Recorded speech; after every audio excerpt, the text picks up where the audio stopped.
चलिए आज बात करते हैं हमारे खून के अंदर छिपे एक असली सुपर हीरो की। एक ऐसा प्रोटीन जिसके बिना हम शायद एक पल भी जिंदा नहीं रह सकते। जी हां, हम बात कर रहे हैं हीमोग्लोबिन की। कभी सोचा है कि अगर दुनिया की सबसे जरूरी, सबसे कुशल टैक्सी सर्विस हमारे खून के अंदर ही चल रही हो तो? बिल्कुल, हीमोग्लोबिन ठीक यही काम करता है। ये एक तरह की ऑक्सीजन टैक्सी है जो हमारे फेफड़ों से ऑक्सीजन उठाती है और हमारे शरीर के कोने कोने तक, हर एक सेल तक पहुंचाती है। तो ये हीमोग्लोबिन है क्या चीज़ असल में? चलिए अपनी टैक्सी वाली बात को ही आगे बढ़ाते हैं। मान लीजिए ये एक खास तरह की गाड़ी है जिसमें 4 लोगों के बैठने की जगह है। इन 4 सीटों को हम ग्लोबिन चेन्स कह सकते हैं। और हर सीट पर एक बहुत ज़रूरी चीज़ है, आयरन से बना एक चुंबक जिसे हीम ग्रुप कहते हैं। यही वो चुंबक है जो ऑक्सीजन को कस के पकड़ लेता है। अच्छा, तो अब जब हमें टैक्सी का डिज़ाइन पता चल गया है तो चलिए देखते हैं कि एक सेहतमंद इंसान के शरीर में इन ऑक्सीजन टैक्सियों का पूरा फ्लीट, मतलब पूरा बेड़ा, कैसा दिखता है। देखिए, एक स्वस्थ वयस्क के शरीर में जो हीमोग्लोबिन होता है ना, उसका लगभग 95 से 98% हिस्सा एक ही तरह का होता है। इसे कहते हैं HbA। मतलब हमारे खून में दौड़ने वाली ज्यादातर टैक्सियां यही मॉडल है। और जो बचा हुआ छोटा सा हिस्सा है, करीब 2 से 3%, वो होता है HbA2। मात्रा में कम है, पर हाँ, इसका भी अपना एक जरूरी काम है। एक और दिलचस्प बात यह है कि हीमोग्लोबिन हमेशा एक जैसा नहीं रहता। अरे नहीं, ये कोई गड़बड़ी नहीं है, बल्कि जैसे जैसे हमारी जिंदगी आगे बढ़ती है, हमारी ज़रूरतें बदलती हैं और हीमोग्लोबिन भी इन ज़रूरतों के हिसाब से अपना रूप बदलता है। बिल्कुल एक नेचुरल प्रोसेस है ये पूरी कहानी हमारे जन्म से भी पहले शुरू हो जाती है।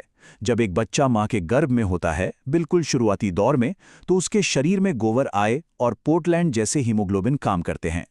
कुछ समय बाद इनकी जगह ले लेता है फीटल हीमोग्लोबिन यानी HbF, और फिर जन्म के बाद धीरे धीरे HbA यानी अडल्ट हीमोग्लोबिन, हमारी मेन ऑक्सीजन टैक्सी, पूरी जिम्मेदारी संभाल लेता है। अब ये जो फीटल हीमोग्लोबिन यानी HbF है ना, इसके पास एक कमाल की सुपर पावर होती है। सोचिए, ये ऑक्सीजन का ऐसा चुंबक है जो अडल्ट हीमोग्लोबिन से कहीं ज्यादा मजबूत है। और ऐसा क्यों? ताकि गर्भ में पल रहे बच्चे को मां के खून से ऑक्सीजन खींचने में कोई दिक्कत ना हो। है ना कुदरत का कमाल का डिजाइन?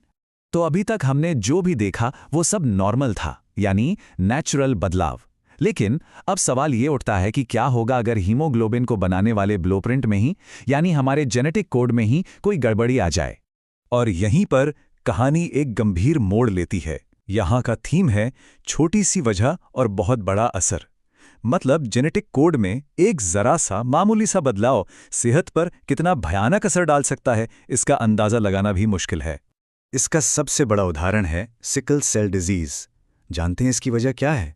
हीमोग्लोबिन की चेन में 6 नंबर की पोजीशन पर बस एक एमिनो एसिड बदल जाता है। जहां ग्लूटामिक एसिड होना चाहिए था, वहां वैलिन आ जाता है। बस इतना ही, सिर्फ एक मामूली सा बदलाव।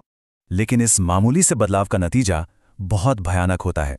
जब भी शरीर में ऑक्सीजन का लेवल थोड़ा कम होता है, तो ये बदला हुआ हीमोग्लोबिन, जिसे HbS कहते हैं, आपस में चिपकने लगता है और ये हमारी गोल मटोल रेड ब्लड सेल्स को खींचकर एक अजीब हंसिया जैसे आकार में, मतलब सिकल शेप में बदल देता है।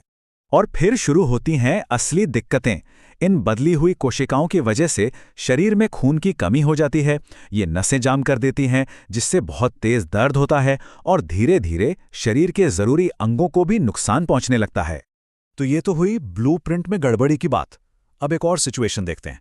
मान लीजिए ब्लूप्रिंट तो एकदम ठीक है, पर जहां हीमोग्लोबिन बन रहा है उस फैक्ट्री की प्रोडक्शन लाइन में ही कोई प्रॉब्लम आ जाए तो? इस कंडीशन को कहते हैं थैलेसीमिया। इसमें होता यह है कि ग्लोबिन चेन, मतलब हमारी टैक्सी के जो हिस्से हैं, वो सही मात्रा में बन ही नहीं पाते। कह सकते हैं कि फैक्ट्री में रॉ मटेरियल या प्रोडक्शन की कमी हो गई है। मोटे तौर पर यह 2 तरह का होता है।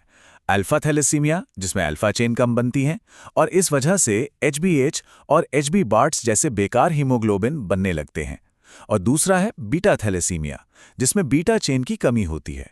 इसका नतीजा होता है शरीर में खून की बहुत ज्यादा कमी। अच्छा, अब एक तीसरी सिचुएशन की बात करते हैं। सोचिए, ब्लूप्रिंट भी ठीक है, फैक्ट्री भी सही काम कर रही है, लेकिन बाहर से कोई आकर हमारी ऑक्सीजन टैक्सी को हाईजैक कर ले तो? जी हां, कुछ केमिकल्स ठीक यही काम करते हैं। ये नंबर देखिए, 200 गुना। ये एक बहुत ही चौंकाने वाला आंकड़ा है, पर इसका मतलब क्या है? इसका मतलब ये है कि एक बेहद खतरनाक गैस, कार्बन मोनोऑक्साइड, हमारे हीमोग्लोबिन से ऑक्सीजन के मुकाबले 200 गुना ज्यादा मजबूती से चिपक जाती है। मतलब ये टैक्सी की सारी सीटें कब्जा कर लेती है और ऑक्सीजन को बैठने ही नहीं देती। नतीजा, शरीर में ऑक्सीजन की जानलेवा कमी। लेकिन हीमोग्लोबिन से जुड़ने वाला हर केमिकल खतरनाक नहीं होता। एक और चीज है जो इससे जुड़ती है, और वो है ग्लूकोज, यानी शुगर। और मजे की बात यह है कि ये जुड़ाव एक बहुत ही आम बीमारी को मॉनिटर करने में हमारी मदद करता है। देखिए, जब खून में शुगर का लेवल बढ़ता है तो वो जाके हीमोग्लोबिन से चिपक जाती है। इसी चिपके हुए हीमोग्लोबिन को HbA1c कहते हैं। अब हीमोग्लोबिन करीब 3 महीने तक खून में रहता है, तो इसको नापकर डॉक्टर ये अंदाजा लगा लेते हैं कि पिछले 2-3 महीनों में एवरेज ब्लड शुगर कितना रहा है। अगर ये 4 से 6% के बीच है तो सब ठीक है, पर अगर 6.5% से ऊपर चला जाए तो ये डायबिटीज का संकेत हो सकता है। तो चलिए एक बार फटाफट से देख लेते हैं कि हमने किन किन किरदारों से मुलाकात की। हमारा मेन हीरो HbA, बचपन का सुपर हीरो HbF, और कुछ विलेन जैसे सिकल सेल वाला HbS और थैलेसीमिया वाला HbH। और ये तो बस कुछ उदाहरण थे। जानते हैं, वैज्ञानिक अब तक 1000 से भी ज्यादा अलग-अलग तरह के हीमोग्लोबिन वेरिएंट्स खोज चुके हैं। ये बात सोचने पर मजबूर करती है ना, कि हमारे खून की एक-एक बूंद में सेहत और बीमारी के और न जाने कितने गहरे राज छिपे होंगे।